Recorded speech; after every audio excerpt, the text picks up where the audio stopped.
It's time for This Week in Wrestling History. Wrestling fans, I'm Sean Beckerman, and welcome to This Week in Wrestling History. This is where we turn back the clock to remember the benchmark moments in the history of professional wrestling. Courtesy of the Beyond the Bell podcast, we remember the week of March 25th to 31st. Let's kick things off with our timeline for this week. 1963, the WWF held its second ever event at Madison Square Garden in New York City, New York. Dory Dixon defeats WWF World Champion Buddy Rogers in Cleveland, Ohio to become the first Worldwide Wrestling Alliance World Champion. In 1979, the Worldwide Wrestling Federation drops a W from its name and becomes the World Wrestling Federation. In 1983, Terry Gorey defeats the Great Kabuki for the world-class Texas Brass Knuckles title in Dallas, Texas.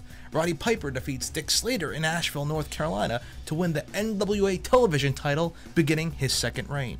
In 1985, we saw the inaugural WrestleMania in Madison Square Garden take place. In attendance, 19,121. The main event was Hulk Hogan and Mr. T defeating Paul Orndorff and Roddy Piper. Cowboy Bob Orton and Jimmy Superfly Snuka were in respective corners. In 1987, the WWF held WrestleMania 3 before a reported world record crowd of 93,173 fans at the Pontiac Silverdome in Pontiac, Michigan. The event got an 8.0 buy rate and saw the main event feature Hulk Hogan defeat Andre the Giant. In 1988, we saw Iceman King Parsons defeat Kerry Von Erich for the world-class World Heavyweight title in Dallas, Texas.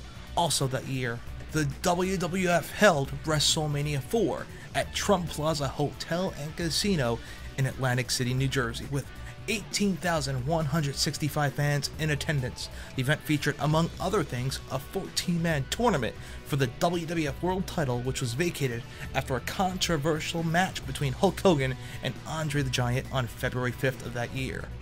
Up against the WWF's WrestleMania 4 pay-per-view, TBS aired the very first NWA Clash of the Champions. The show got a 5.8 rating live from the Greensboro Coliseum in Greensboro, North Carolina. NWA World Heavyweight Champion Ric Flair fought Sting to a 45-minute time limit draw.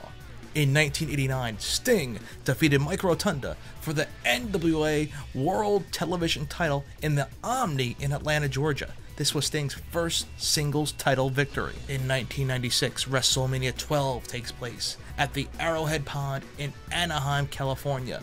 18,853 in attendance to witness the Iron Man match between Shawn Michaels and Bret the Hitman Hart to feature Shawn Michaels' first world title victory in the World Wrestling Federation. In 1998, 19,028 fans packed the Fleet Center in Boston, Massachusetts for the WWF's WrestleMania 14 pay-per-view extravaganza. The event got a 2.3 buy rate, the highest for a WrestleMania in 7 years. The main event featured Stone Cold Steve Austin defeating the Heartbreak Kid Shawn Michaels to start the reign of Austin 316 in the World Wrestling Federation. In 1999, WrestleMania 15 takes place in Philadelphia, Pennsylvania at the First Union Center, 19,514 in attendance to see Steve Austin pinning The Rock to win the WWF Championship. This was the first WrestleMania released on DVD. In 2001, the 5.5-year-long Monday Night War officially ended. The World Wrestling Federation had purchased World Championship Wrestling from AOL Time Warner on March 23rd, and this night saw the final edition of WCW Monday Nitro on TNT, which got a 3.0 rating live from Panama City Beach, Florida. WWF Raw is War was live at Cleveland, Ohio's Gund Arena and got a 4.7 rating live on TNN. In 2002, the WWF held a live Raw featuring the first WWF brand extension at the Bryce Jordan Center on the campus of Penn State University in State College, Pennsylvania. 2003, the WWE held WrestleMania 19 before 54,097 fans at Safeco Field in Seattle, Washington. This was the first WrestleMania after the brand split. they set a new Safeco Field attendance record with this show.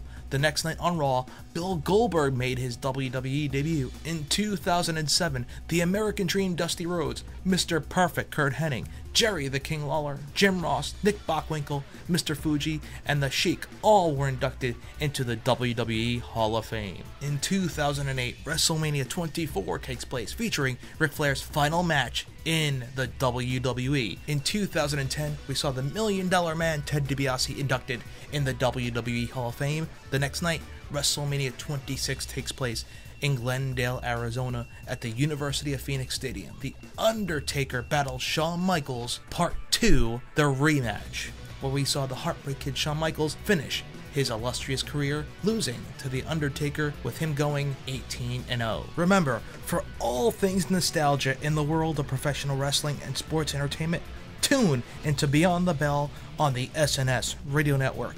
Each week, we will cover classic moments with old school themes. For This Week in Wrestling, I'm Sean Beckerman signing off, and I'll see you at the matches.